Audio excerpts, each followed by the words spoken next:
而在高雄的澄清湖也传出路树倒塌压伤民众意外，这名60多岁男子在今天早上10点多散步在园内，那么被2层楼高的相思树给压伤了，腰部骨折，一度没有生命迹象，送医之后还是宣告不治。现在主管单位也研判是地震过后加上现在的强风豪雨，导致树木撑不住。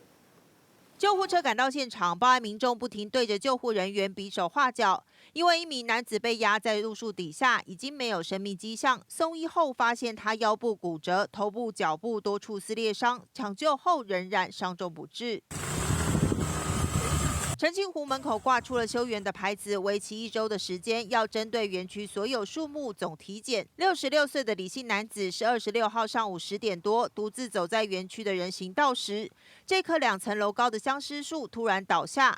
李姓男子防备不及被砸中，由于倒掉树木还长有绿叶，初判不是因为病虫害，怀疑是地震过后加上仁武地区当时一度出现最强5级的阵风，才让树木撑不住。疑似因为近期这个地震频繁，再加上最近连续的这个降雨那土石松动，那导致这个路树倒塌。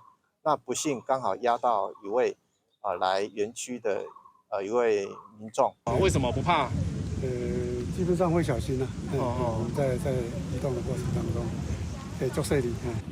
因为太熟悉了，你会小心太熟悉了。对啊，几乎天天来啊。澄清湖观光区传出第1起树倒压死人的意外，由于李姓男子独居住在鸟松，目前警方积极联络他的家人朋友。